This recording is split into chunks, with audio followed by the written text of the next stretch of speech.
ಪರಂ ಶಾಂತಿ Kannada YouTube channel ಪರಂ ಶಾಂತಿ ಬೇಹದ್ ಜ್ಞಾನಕ್ಕೆ ಸ್ವಾಗತ. 2026 ಹಾಗೂ 27ರಲ್ಲಿ ಭಾರತದಲ್ಲಿ ಏನಾಗಲಿದೆ ಎನ್ನುವಂಥ ಸಂಪೂರ್ಣ ಪಾಡ್ಕಾಸ್ಟನ್ನು ನಾವಿಂದು ತಿಳಿಯೋಣ. ಅನಂತಭಾಯಿ ಅವರ ಪ್ರಶ್ನೆ ಬಾಪೂಜಿಯವರಿಗೆ ಈ ರೀತಿ ಇದೆ. ಈ ನಮ್ಮ ಪಾಡ್ಕಾಸ್ಟ್ ಸಂಪೂರ್ಣ ನಮ್ಮ ಭಾರತ ಹಾಗೂ ನಮ್ಮ ಬ್ರಹ್ಮಾಂಡ, ಅನಂತ ಬ್ರಹ್ಮಾಂಡಗಳಲ್ಲಿ ಏನಾಗಲಿದೆ ಮತ್ತು ಹೇಗಾಗಲಿದೆ ಎಂಬುದರ ಬಗ್ಗೆ ಬಾಪೂಜಿಯವರಿಂದ ತಿಳಿಯೋಣ. ಭೂತಗಳ ಆತಂಕ ಹಾಗೂ ಏಲಿಯನ್ಸ್ ಹಾಗೂ AI ಬಗ್ಗೆ, ಸೂಕ್ಷ್ಮ ಜಗತ್ತು, ಕಾರಣ ಜಗತ್ತು, ಮಹಾಕಾರಣ ಜಗತ್ತು, ಇಂತಹ ಕೆಲವು ಪ್ಯಾರಾನಾರ್ಮಲ್ ಆಕ್ಟಿವಿಟೀಸ್ಗಳು ಈ ಭೂಮಿಯನ್ನು ಕಾಪಾಡಲು, ರಕ್ಷಿಸಲು ಜ್ಞಾನ ಗಂಜದಲ್ಲಿ ಏನಾಗುತ್ತಿದೆ ಎಲ್ಲದರ ಬಗ್ಗೆ ಬಾಪೂಜಿಯವರ ವಿಡಿಯೋಗಳು ಇವೆ. ಅದನ್ನು ನೋಡಿ ತಿಳಿದುಕೊಳ್ಳಬಹುದು. ಬಾಪೂಜಿಯವರಿಗೆ ಅನಂತಭಾಯಿಯವರ ಮೊದಲನೇ ಪ್ರಶ್ನೆ, ಭಾರತ ಹಾಗೂ ವಿಶ್ವದ ಭವಿಷ್ಯ ಏನು ಎಂದು ಕೇಳಿದಾಗ ಬಾಪೂಜಿಯವರು ಹೇಳುತ್ತಾರೆ, ಪರಂ ಶಾಂತಿ. ಪ್ರಸ್ತುತ ಸಮಯದಲ್ಲಿ ಭಾರತವನ್ನು ವಿಧರ್ಮಿಗಳು 4 ಕಡೆಯಿಂದ ಆವರಿಸಿಕೊಂಡಿದ್ದಾರೆ, ಆಕ್ರಮಣ ಮಾಡುತ್ತಿದ್ದಾರೆ. ಹೀಗಾಗಿ ಭಾರತದ ಸ್ಥಿತಿಯು ಅಷ್ಟೊಂದು ಚೆನ್ನಾಗಿಲ್ಲ.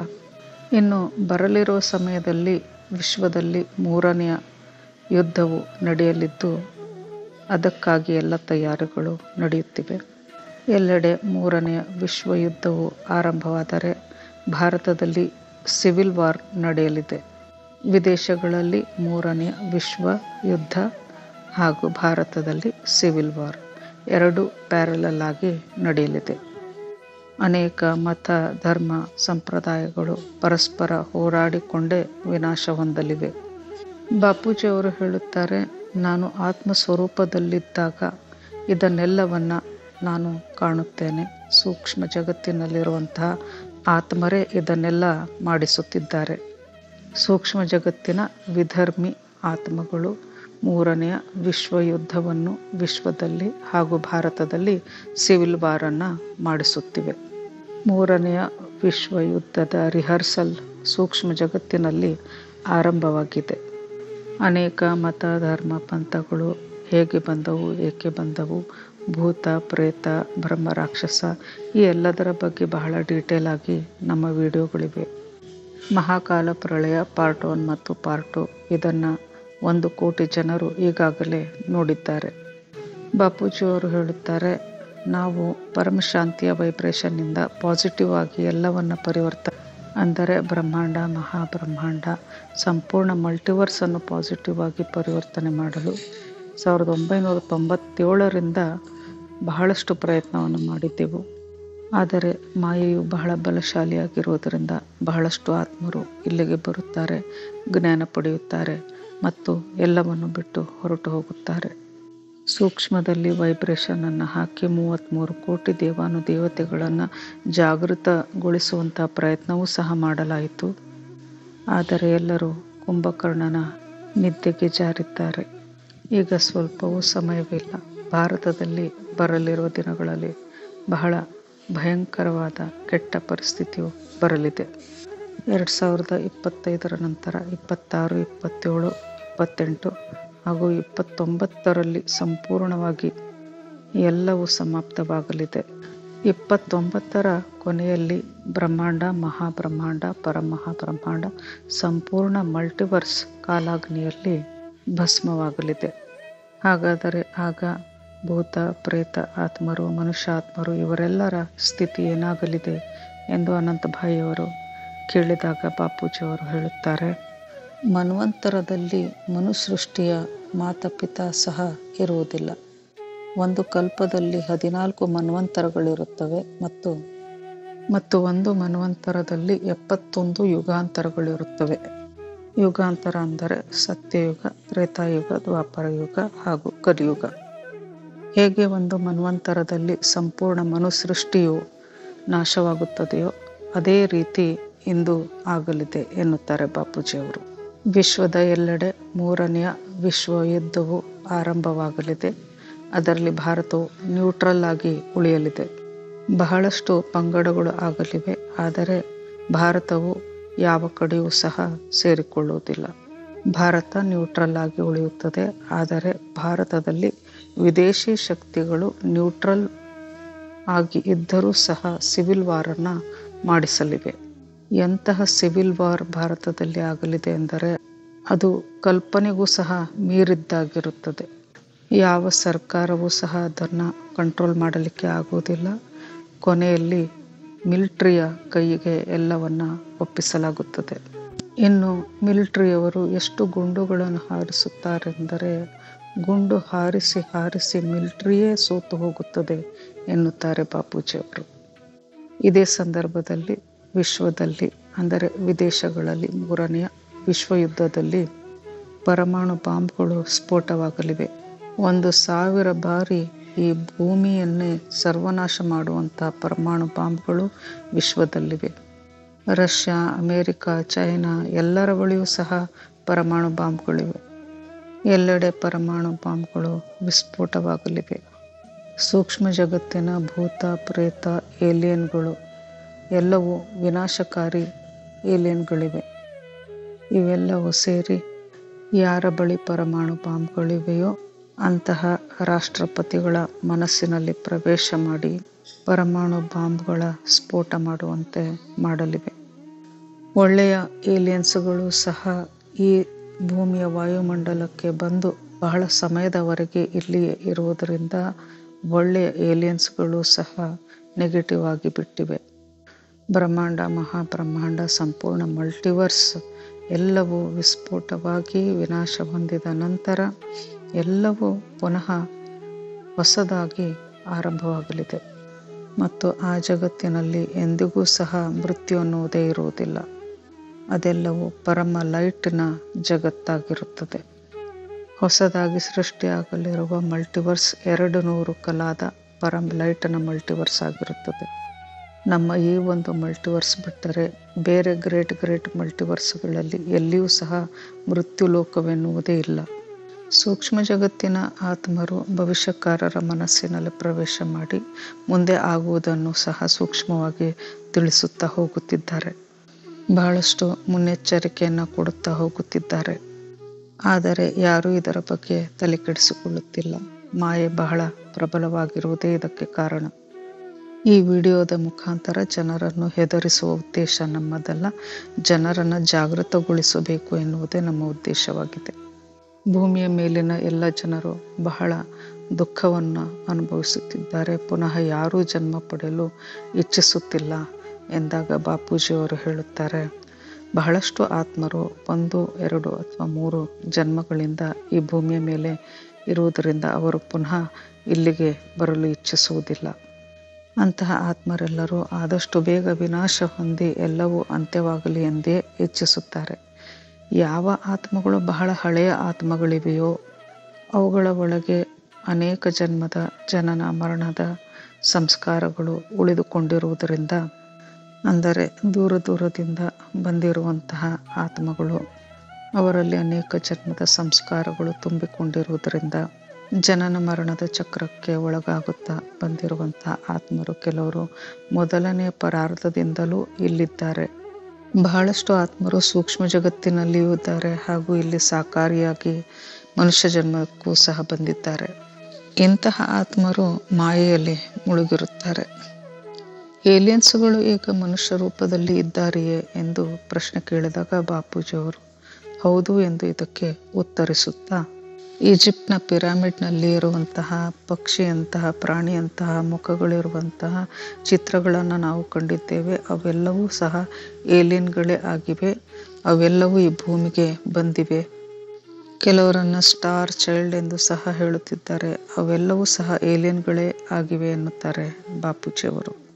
ಕೆಲವು ಏಲಿಯನ್ಗಳು ಒಂದೇ ಜನ್ಮಕ್ಕೆ ಇಲ್ಲಿ ಬಂದಿವೆ. ಇನ್ನು ಕೆಲವು ಬಹಳಷ್ಟು ಜನ್ಮಗಳಿಂದ ಇಲ್ಲೇ ಉಳಿದುಕೊಂಡು ಬಿಟ್ಟಿವೆ. ಏಲಿಯನ್ಗಳು ಆಕಾರ ರೂಪದಲ್ಲಿಯೂ ಇವೆ ಮತ್ತು ಮನುಷ್ಯ ರೂಪದಲ್ಲಿಯೂ ಸಹ ಇವೆ. ಇನ್ನು ಕೆಲವು ಸಾಗರದ ಆಳದಲ್ಲಿ ಗ್ರೂಪ್ಗಳನ್ನು ಮಾಡಿಕೊಂಡು ಅವುಗಳು ಈ ಭೂಮಿಯ ಆಳದಲ್ಲಿ ಹೋಗಿ ಭೂಕಂಪವನ್ನು ಮಾಡಿಸಿ ಸಂಪೂರ್ಣ ಈ ಜಗತ್ತನ್ನು ವಿನಾಶ ಮಾಡಲು ಹವಣಿಸುತ್ತಿವೆ. ಬಾಪೂಜಿ ಅವರು ಹೇಳ್ತಾರೆ, ನಾನು ಕೆಲವು ದಿನಗಳಿಂದ ಬಹಳ ಅಬ್ಸರ್ವೇಷನ್ ಮಾಡಿದೆ, ಆಗ ನನಗೆ ಈ ಎಲ್ಲ ವಿಷಯವು ತಿಳಿದು ಬಂದಿದೆ ಎನ್ನುತ್ತಾರೆ. ಮೊದಲಿನಿಂದಲೂ ಸಹ ನಾನು ಇದನ್ನೆಲ್ಲವನ್ನ ಕಾಣುತ್ತಿದ್ದೆ, ಆದರೆ ಇತ್ತೀಚೆಗೆ ಏಲಿಯನ್ಗಳ ವಿನಾಶಕಾರಿ ಆಕ್ಟಿವಿಟಿಗಳು ಬಹಳ ಹೆಚ್ಚಾಗುತ್ತಿದೆ ಎನ್ನುತ್ತಾರೆ ಬಾಪೂಜಿಯವರು.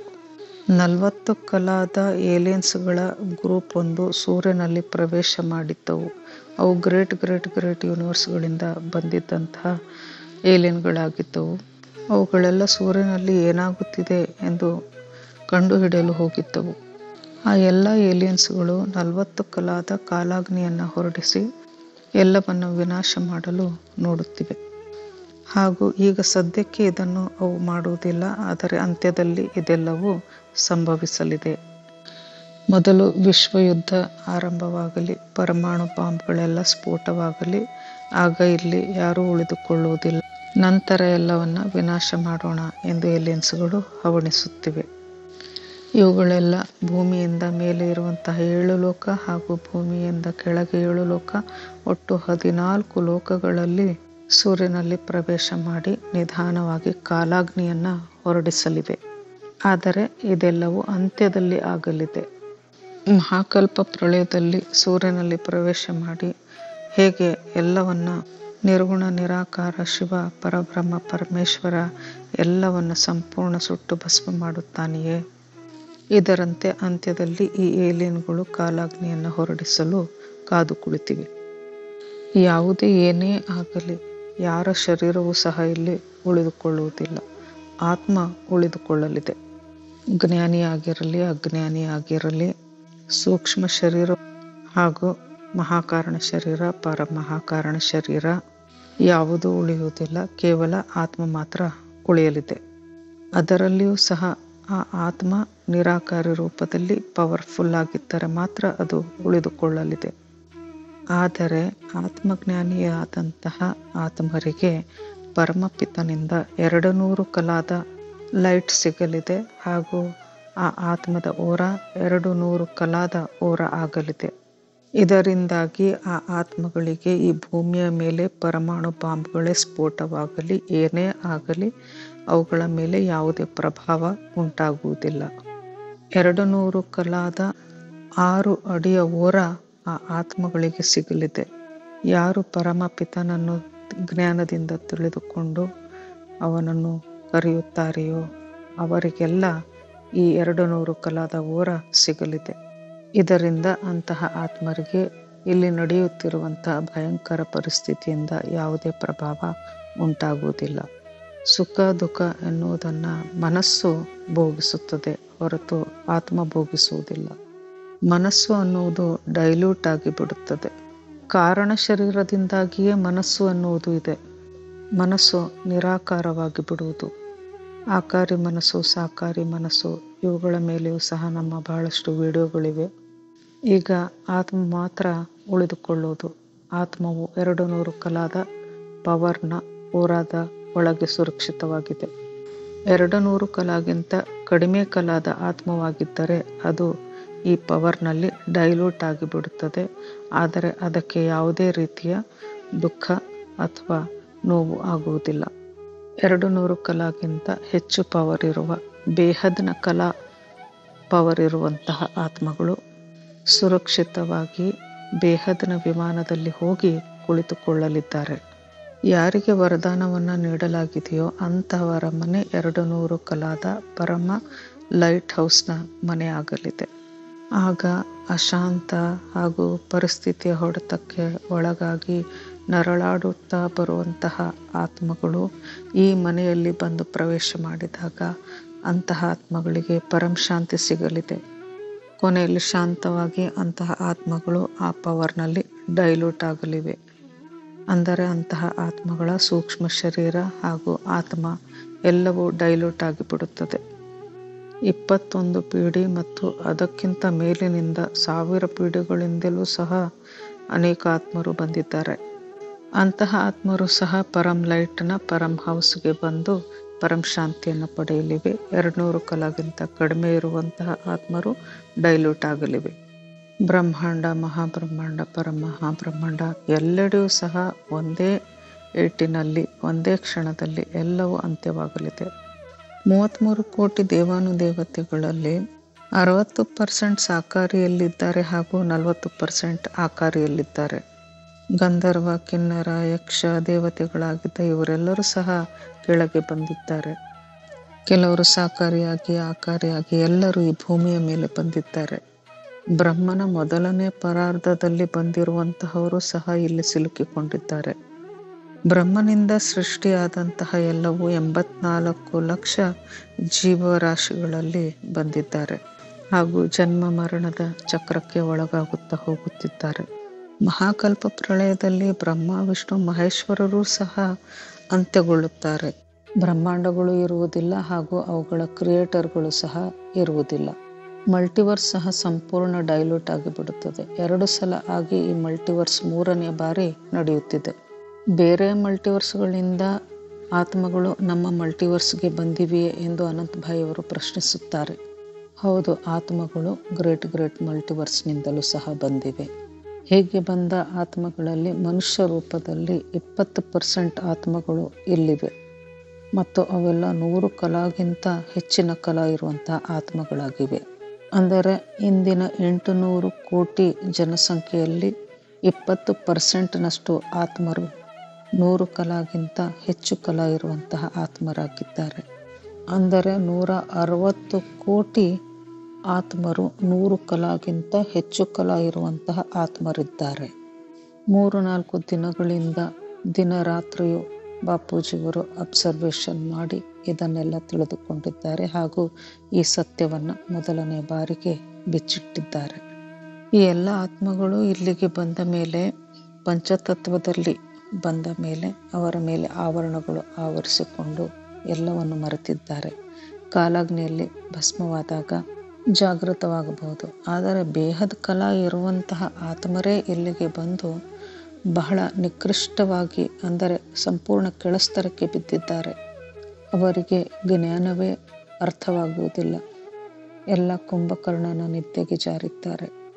9 ಲಕ್ಷ ಪುರುಷ, 9 ಲಕ್ಷ ಪ್ರಕೃತಿ, 16,000 ಹಾಗೂ 1,808 ಈ ರೀತಿಯ ಬೀಜರೂಪ ಆತ್ಮರಿದ್ದಾರೆ. ಅಲ್ಲದೆ ಬೇಹದ್ನ ಹೈ ಕ್ವಾಲಿಟಿಯ ಆತ್ಮರು ಸಹ ಇದ್ದಾರೆ. ಹೀಗೆ ಬಹಳಷ್ಟು ಆತ್ಮರಿದ್ದಾರೆ. ಸಾಕಾರಿಯಲ್ಲಂತೂ ಬಹಳ ಹೆಚ್ಚಿನ ಮಟ್ಟದಲ್ಲಿ ಆತ್ಮರಿದ್ದಾರೆ. 200 ಕಲಾ, 300 ಕಲಾ, 500, 1000 ಕಲಾದ ಆತ್ಮರಂತೂ ಬಹಳ ಹೆಚ್ಚಿನ ಸಂಖ್ಯೆಯಲ್ಲಿ ಇದ್ದಾರೆ. ಸೂಕ್ಷ್ಮ ಜಗತ್ತು, ಮಹಾಕಾರಣ ಜಗತ್ತು, ನಮ್ಮ ಗ್ಯಾಲಕ್ಸಿಯ ಸುತ್ತಮುತ್ತ ಎಲ್ಲೆಡೆ ಇಂತಹ ಆತ್ಮರಿದ್ದಾರೆ. ಪ್ರಳಯವಾಗಲಿ, ಕಲ್ಪ ಪ್ರಳಯವಾಗಲಿ, ಮಹಾಕಲ್ಪ ಪ್ರಳಯವೇ ಆಗಲಿ, ಎಲ್ಲವೂ ಭಯಂಕರ ಹಾಗೂ ದುಃಖದಾಯಿಯಾಗಿರುತ್ತದೆ.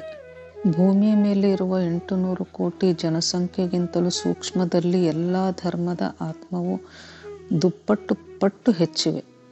ರಾಮ ಮಂದಿರದ ಉದ್ಘಾಟನೆಯ ಸಂದರ್ಭದಲ್ಲಿಯೂ ಸಹ ನಾನೊಂದು ವಿಡಿಯೋ ಮಾಡಿದ್ದೆ. ಅದರಲ್ಲಿಯೂ ಸಹ ಸನಾತನ ಧರ್ಮದ ಆತ್ಮಗಳ ಮೇಲಿನಿಂದ ಬಹಳಷ್ಟು ಆತ್ಮರು ಇಲ್ಲಿಗೆ ಬಂದಿದ್ದರು ಎಂಬುದನ್ನೆಲ್ಲ ನಾನು ಬಹಳ ಡೀಟೇಲ್ ಆಗಿ ಅದರಲ್ಲಿ ತಿಳಿಸಿದ್ದೆ ಎನ್ನುತ್ತಾರೆ ಬಾಪೂಜಿಯವರು.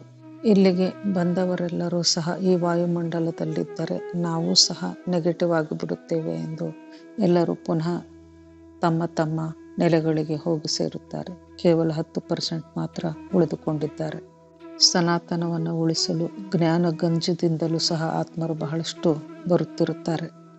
ಆದರೆ ಅವರು ಇಲ್ಲಿಯ ಪರಿಸ್ಥಿತಿಯನ್ನು ನೋಡಿ ಪುನಃ ಹಿಮಾಲಯದ ಜ್ಞಾನ ಗಂಜುಗಳಿಗೆ ಹೋಗಿ ಕುಳಿತು ಬಿಡುತ್ತಾರೆ. ಪ್ರತಿಯೊಂದು ಯುಗಾಂತರದಲ್ಲಿ ಒಂದೊಂದು ಕಲಿಯುಗ ಜರುಗಿರುತ್ತದೆ. ಆದರೆ ಇಂದಿನ ಕಲಿಯುಗ ಬಹಳ ಸ್ಪೆಷಲ್ ಕಲಿಯುಗ ಆಗಿದೆ. ಪ್ರತಿಯೊಂದು ಕಲಿಯುಗದಲ್ಲಿ 250 ಕೋಟಿಗಿಂತ ಹೆಚ್ಚು ಆತ್ಮಗಳು ಇರುವುದೇ ಇಲ್ಲ. ಆದರೆ ಇಂದು 800 ಕೋಟಿ ಆತ್ಮರು ಈ ಭೂಮಿಯ ಮೇಲೆ ಇದ್ದಾರೆ.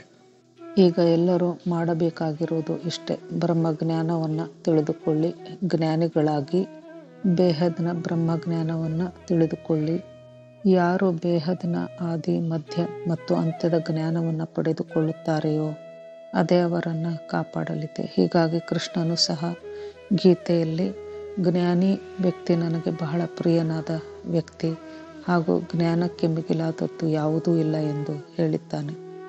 ಈಗ ಬಹಳ ಸಮಯ ಕಡಿಮೆ ಉಳಿದಿದೆ. ನೀವು 2025ರಿಂದ ಇದನ್ನೆಲ್ಲವನ್ನು ನೋಡಲಿದ್ದೀರಿ. 26-27 ಅಂತ್ಯದ ಅಷ್ಟರಲ್ಲಿ ಬಹಳಷ್ಟು ವಿನಾಶವನ್ನು ನಾವು ಕಾಣಲಿದ್ದೇವೆ.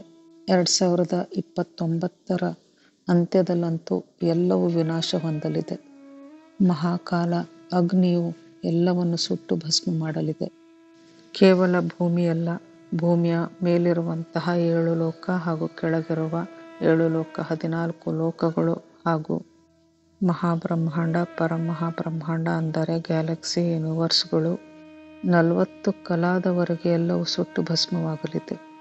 200 ಕಲಾದ ಮೇಲಿರುವಂತಹ ಆತ್ಮಗಳು 1,60,00,000 ಆತ್ಮಗಳಿವೆ ಅಂದ ಮೇಲೆ ಅವರೆಲ್ಲರೂ ಬಯಸಿದರೆ ಇದನ್ನೆಲ್ಲ ತಡೆಯಲು ಆಗುವುದಿಲ್ಲವೇ ಎಂದು ಅನಂತಭಾಯಿ ಅವರು ಕೇಳಿದಾಗ ಬಾಪೂಜಿಯವರು ಹೇಳುತ್ತಾರೆ, ವಿನಾಶವನ್ನು ತಡೆಯಲು ಈಗ ಉಳಿದಿರುವ ಒಂದೇ ಒಂದು ಮಾರ್ಗ ಎಂದರೆ ಆತ್ಮಸ್ವರೂಪರಾಗಿ ಬೇಹದ್ನ ಜ್ಞಾನವನ್ನು ತಿಳಿದುಕೊಂಡು ಬೇಹದ್ನ ಪರಮ ಪಿತನಿಂದ ಪವರನ್ನು ಪಡೆದು ಎಲ್ಲೆಡೆ ವೈಬ್ರೇಷನನ್ನು ಹರಡುವುದು ಒಂದೇ ದಾರಿ ಉಳಿದಿದೆ.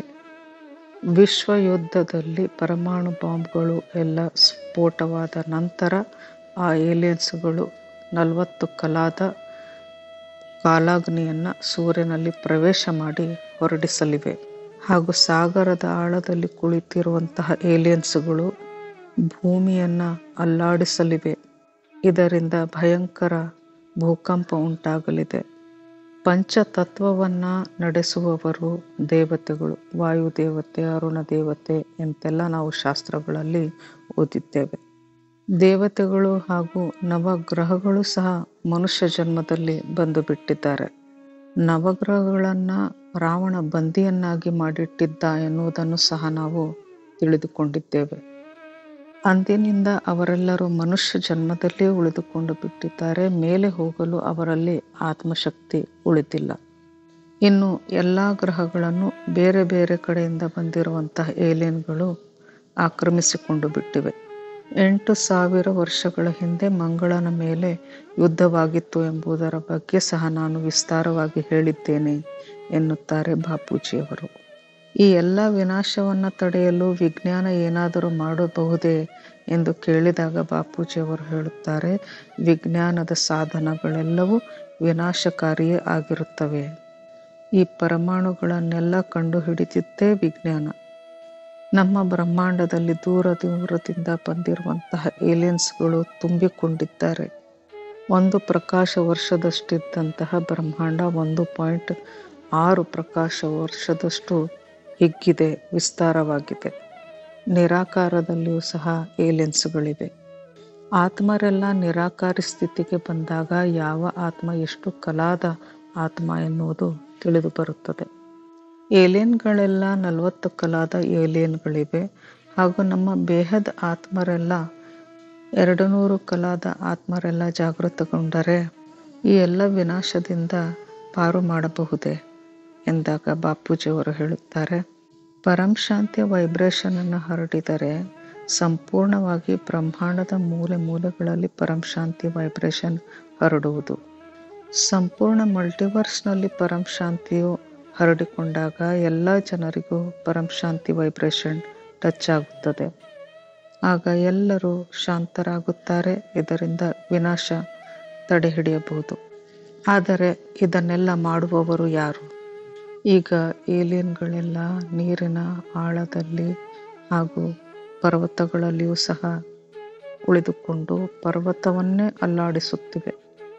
ಭೂಮಿಯೂ ಸಹ ನಡುಗಲಿದೆ, ಪರ್ವತಗಳು ಸಹ ನಡುಗಲಿವೆ, ಎಲ್ಲವೂ ಜಲಮಗ್ನವಾಗಲಿದೆ. 200 ಕಲಾದ ಆತ್ಮರು ಎಲ್ಲ ಧರ್ಮಗಳಲ್ಲಿಯೂ ಸಹ ಇದ್ದಾರೆ. ಇವರೆಲ್ಲ ಮೊದಲು ಸೂಕ್ಷ್ಮದಲ್ಲಿ ಕಾರಣ ಜಗತ್ತಿನಲ್ಲಿ ಇದ್ದರು. ಮೊಟ್ಟ ಮೊದಲು ಮಹಾಕಾರಣ ಜಗತ್ತಿನಲ್ಲಿದ್ದರು, ನಂತರ ಕಾರಣ ಜಗತ್ತಿನಲ್ಲಿ ಬಂದರು, ನಂತರ ಸೂಕ್ಷ್ಮದಲ್ಲಿ 3 ಜಗತ್ತಿನಲ್ಲಿ ಬಂದರು. ಆತ್ಮಜ್ಞಾನ ಪಡೆದಾಗ ಬ್ರಹ್ಮಜ್ಞಾನ ಪ್ರಾಪ್ತಿಯಾಗುತ್ತದೆ. ನಮ್ಮ ಚಾನಲ್ನಲ್ಲಿ ಕೋಟ್ಯಾನುಕೋಟಿ ಜನರು ಬಂದು ಎಲ್ಲವನ್ನು ತಿಳಿದುಕೊಳ್ಳುತ್ತಿದ್ದಾರೆ. ಆದರೆ ಜ್ಞಾನ ಕೇಳಿಸಿಕೊಳ್ಳುತ್ತಾರೆ, ಹೋಗುತ್ತಾರೆ, ಪುನಃ ಮಾಯೆಯಲ್ಲಿ ಸಿಲುಕಿಕೊಳ್ಳುತ್ತಿದ್ದಾರೆ. ಮಹಾಜ್ಞಾನಿ, ಪರಮಹಾಜ್ಞಾನಿ, ಬೇಹದ್ನ ಪರಮಹಾಜ್ಞಾನಿ ಆದವರಿಗೆ ಬೇಹದ್ ಬ್ರಹ್ಮಾಂಡದ ಆದಿ ಮಧ್ಯ ಮತ್ತು ಅಂತ್ಯ ಎಲ್ಲದರ ಜ್ಞಾನ ತಿಳಿದು ಬರುತ್ತದೆ. ಇನ್ನು ಮುಂದೆ ಆಗಲಿರುವುದನ್ನು ಯಾರೂ ಸಹ ಕಲ್ಪನೆ ಮಾಡಿಕೊಳ್ಳಲು ಸಾಧ್ಯವಿಲ್ಲ. ಊಹಿಸಲೂ ಆಗದಂತಹ ಭಯಂಕರ ದಿನಗಳು ಬರುತ್ತಿವೆ. ಈಗ ಶರೀರವನ್ನು ರಕ್ಷಿಸುವಂತಹ ಸಮಯವಲ್ಲ, ಇದು ಆತ್ಮವನ್ನು ರಕ್ಷಿಸಿಕೊಳ್ಳುವಂತಹ ಸಮಯವಾಗಿದೆ. ಬ್ರಹ್ಮಾಂಡ, ಮಹಾಬ್ರಹ್ಮಾಂಡ, ಪರಮಹಾಬ್ರಹ್ಮಾಂಡ, ಸಂಪೂರ್ಣ ಮಲ್ಟಿವರ್ಸ್ನಲ್ಲಿ ಶರೀರವಂತೂ ಉಳಿದುಕೊಳ್ಳುವುದೇ ಇಲ್ಲ. ಯಾರ ಶರೀರವೂ ಉಳಿಯುವುದಿಲ್ಲ. ಹೀಗಾಗಿ ಆತ್ಮಸ್ವರೂಪರಾಗಿ ಆತ್ಮಜ್ಞಾನವನ್ನು ಪಡೆದುಕೊಳ್ಳಿ, ಬ್ರಹ್ಮಜ್ಞಾನವನ್ನು ತಿಳಿದುಕೊಳ್ಳಿ, ಬೇಹದ್ನ ಬ್ರಹ್ಮಜ್ಞಾನಿಗಳಾಗಿ ಹಾಗೂ ಜ್ಞಾನದಿಂದ ಬೇಹದ್ನ ಆಲ್ಮೈಟಿ ಅಥಾರಿಟಿಯನ್ನು ಅರ್ಥ ಮಾಡಿಕೊಳ್ಳಿ ಹಾಗೂ ಆಲ್ಮೈಟಿಯೊಂದಿಗೆ ಧ್ಯಾನವನ್ನು ಮಾಡುತ್ತಾ ಆತ್ಮನಲ್ಲಿ ಪವರನ್ನು ಪಡೆದುಕೊಳ್ಳಿ. ಧ್ಯಾನ ಯೋಗ ಅಂದರೆ ಆತ್ಮ ಮತ್ತು ಪರಮಾತ್ಮನ ಕನೆಕ್ಷನ್ ಎಂದರ್ಥ. ಸರ್ವೋನ್ನತ ಪರಂಧಾಮದಲ್ಲಿ ಪರಮಾತ್ಮ ಪರಮಪಿತ ಬೇಹದ್ನ ಆಲ್ಮೈಟಿ ತಂದೆಯನ್ನು ಧ್ಯಾನಿಸಿ ಅವನಿಂದ ಅಂದರೆ ಪರಮಾತ್ಮನಿಂದ ಪವರನ್ನು ಪಡೆದುಕೊಳ್ಳಿ. ಆಗ ಆತ್ಮ ಉಳಿದುಕೊಳ್ಳಲಿದೆ. ಆಗ ನೀವು ಶಾಂತ ಸ್ವರೂಪರಾಗುವಿರಿ. ಸಂಪೂರ್ಣ ಜಗತ್ತು ಕಾಲಾಗ್ನಿಯಲ್ಲಿ ಭಸ್ಮವಾಗುತ್ತಿದ್ದರೆ, ಸುಡುತ್ತಿದ್ದರೆ ಅಂತಹ ಸಮಯದಲ್ಲಿ ನೀವು 200 ಕಲಾದ ಪ್ರಕಾಶದ ಗೋಳದಲ್ಲಿ ಉಳಿದುಕೊಂಡು 200 ಕಲಾದ ಪರಂ ಶಾಂತಿ ಪರಂ ಆನಂದದಲ್ಲಿ ಉಳಿದುಕೊಂಡು ಇದನ್ನೆಲ್ಲ ಕಾಣಲು ಸಾಧ್ಯವಿದೆ. ದಿವ್ಯ ಜ್ಞಾನದಿಂದ ದಿವ್ಯ ದೃಷ್ಟಿ ಬರುವುದು. ಆಗ ನಿಮಗೆ ಸಮಯದ ಪರಿಚಯವಾಗುವುದು. ಎಲ್ಲದಕ್ಕೂ ಮೊದಲು ಆತ್ಮಜ್ಞಾನ, ನಂತರ ಬ್ರಹ್ಮಜ್ಞಾನ, ಮಹಾಜ್ಞಾನ, ಪರಮ ಮಹಾಜ್ಞಾನ ಹಾಗೂ ಬೇಹದ್ನ ಪರಮಜ್ಞಾನ. ಜ್ಞಾನದಿಂದ ಆಲ್ಮೈಟಿಯನ್ನು ತಿಳಿದುಕೊಳ್ಳಿ. ಸುಪ್ರೀಂ ಕಲ್ಕಿ ಅವತಾರನನ್ನು ತಿಳಿದುಕೊಳ್ಳಿ. ಬಹಳಷ್ಟು ಭವಿಷ್ಯಕಾರರ ಮೂಲಕ ಸೂಕ್ಷ್ಮ ಜಗತ್ತಿನವರು ಮುಂದೆ ಆಗುವುದನ್ನು ಅಲ್ಪ ಸ್ವಲ್ಪವಾಗಿ ತಿಳಿಸಿಕೊಡುತ್ತಿದ್ದಾರೆ. ಆದರೆ ನಿಜವಾಗಿಯೂ ಏನು ಆಗಲಿದೆಯೋ ಅದನ್ನು ಬೇಹದ್ನ ಜ್ಞಾನಿ ಮಾತ್ರ ತಿಳಿದುಕೊಳ್ಳಲಿದ್ದಾನೆ. ನಮ್ಮ ಈ ಚಾನಲ್ ಜ್ಯೋತಿಷ್ಯ ಚಾನಲ್ ಅಲ್ಲ, ಇದು ಆತ್ಮಜ್ಞಾನ ಹಾಗೂ ಬ್ರಹ್ಮಜ್ಞಾನದ ಚಾನಲ್ ಆಗಿದೆ. ಬಾಪೂಜಿಯವರು ತಮ್ಮ ದಿವ್ಯ ದೃಷ್ಟಿಯಿಂದ ಏನನ್ನು ಕಾಣುತ್ತಾರೆಯೋ ಅದನ್ನು ನಮಗೆ ಇಲ್ಲಿ ತಿಳಿಸಿಕೊಡುತ್ತಾರೆ. ಬರಲಿರುವ ಸಮಯದಲ್ಲಿ ಎಲ್ಲರೂ ಜಾಗೃತರಾಗಿರಬೇಕಾಗಿದೆ. ಪರಂ ಶಾಂತಿ, ಬೇಹದ್ ಕಿ ಪರಂ ಶಾಂತಿ. परम शांति सोचो, बोलो परम शांति. Join us daily for our morning live meditation, Monday to Saturday, 5:30 to 6:30 a.m. Join us daily for live meditation, 10 p.m. to 11 p.m. on YouTube Live. Subscribe now. Website www.paramshanti.org. Email us anand@paramshanti.org. Like, share, subscribe. Join today. बेहद की परम शांति सोचो.